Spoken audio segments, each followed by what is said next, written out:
नमस्कार साथियों, आप लोग देख रहे हैं द अर्बन बाबा। हम कहानियाँ सुनाते हैं। आज की कहानी बहुत ही रोचक है। देखा होगा आप लोगों ने अक्सर कि लोग बहुत अधिक सोचते हैं, सोचते ही रहते हैं, करेंगे कम सोचेंगे ज़्यादा, या फिर हमेशा कुछ डिस्ट्रैक्ट रहते हैं बहुत ज़्यादा, या फिर इतना ज़्यादा किसी चीज़ पे रिसर्च करने लग जाते हैं कि उनको एक्चुअल प्रॉब्लम पता ही नहीं चलता। तो आज आप लोगों को एक कहानी बताता हूँ। एक राजा था, उसका बहुत बड़ा साम्राज्य था। उसके साम्राज्य अच्छे तरीके से चल रहा था, फल फूल रहा था। तभी क्या हुआ कि उसके मंत्री का निधन हो जाता है। अब इतना बड़ा साम्राज्य था तो उसके लिए मंत्री भी वैसा ही चाहिए, जिसको वज़ीर कहा जाता था उस टाइम पे। अब कौन बनेगा वज़ीर, इस बात की तलाश के लिए राजा ने ऐलान करवाया कि जो सबसे बुद्धिमान होगा इस शहर का, इस राज्य का, उसको वज़ीर बनाया जाएगा। तरह तरह के लोग आए, सबने अपने हुनर का, अपने ज्ञान का परीक्षा दिया।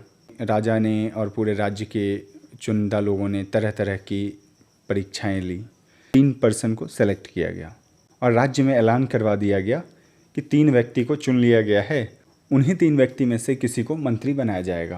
अब सब लोग इंतज़ार करने लगे कि किसको बनाया जाएगा। तो राजा ने कहा कि कल जो है इसका निर्णय किया जाएगा। उन्होंने तीनों लोगों को एक कमरे में बंद करवा दिया। अब उसमें से एक को चयन करना था, तो राजा ने तीनों को एक जगह बिठाया और बोला गया कि आप तीनों की आखिरी परीक्षा कल ली जाएगी। और पूरे शहर में खबर फैला दी गई कि एक ताला है जिस पे कुछ अंक लिखे हुए हैं, उस अंकों की पहेली को जो सुलझा लेगा उसको मंत्री बनाया जाएगा, वज़ीर बनाया जाएगा। उसमें से 3 में से 2 व्यक्ति जो था वो उससे ताले से संबंधित जो भी स्क्रिप्ट्स था या अंक गणित और ताले की जो बनावट और संरचना से जुड़ी हुई पुस्तकें हैं, वो सारा मंगवाया बाज़ार से जाके और रात भर पढ़ता रहा।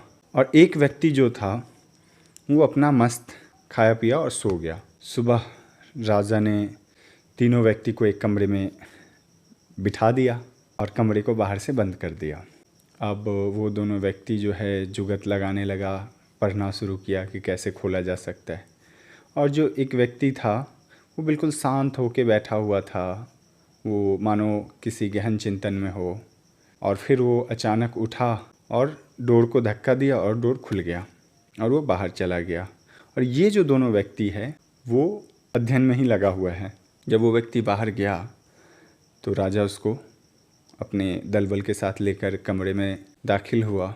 अब जब उन दोनों ने देखा राजा इसको लेके आ रहा है, अब दोनों बहुत चक्के रह गए कि ये क्या हुआ। राजा ने उसको माला पहनाया, सम्मानित किया और कहा यह राज्य का सबसे बुद्धिमान व्यक्ति है। अब दोनों व्यक्ति ने पूछा कि ऐसा क्या था और तुमने ये कैसे किया। तो जो तीसरा व्यक्ति था उसने बताया कि इसमें तो ताला लगा हुआ ही नहीं था, मैंने जैसे ही धक्का दिया दरवाज़ा खुल गया। अब राजा ने समझाया कि यह व्यक्ति सबसे बुद्धिमान क्यों है, क्योंकि इसने परेशानी को लेकर चिंतित होने के बजाय इसने ये सोचा कि क्या ये परेशानी है भी, क्या ये प्रॉब्लम है भी। तो सबसे पहले किसी भी प्रॉब्लम के लिए सबसे पहले ये एड्रेस करना चाहिए कि ये प्रॉब्लम कितना बड़ा है, इसका इम्पैक्ट कितना हो सकता है, उसके बाद उसकी प्लानिंग करें। ये नहीं कि सिर्फ प्लानिंग करे जा रहे हैं कि फ्यूचर में ये प्रॉब्लम हो सकता है, उसके लिए हम दुनिया भर की चीज़ें करते रहें। नहीं, आप जो वर्तमान हैं उसमें क्या बेहतरीन कर सकते हैं, आपको वो करना चाहिए। जो बुद्धिमान लोग होते हैं वो यही करते हैं, जो किसी एक चीज़ को पकड़ते हैं उस पर लगातार कार्य करते हैं, उस पर अनुभव अपना बढ़ाते हैं और नित नए नए आगे जो चैलेंजेस आता है उसको आगे फेस करते हैं। ये कहानी आपको कैसी लगी हमें ज़रूर बताइएगा। और इस परिवार के सदस्य हैं तो बहुत बढ़िया, सदस्य नहीं हैं सब्सक्राइब के बटन को दबाइए, घंटा बजाइए और परिवार का झंडा बुलंद कीजिए। शुक्रिया।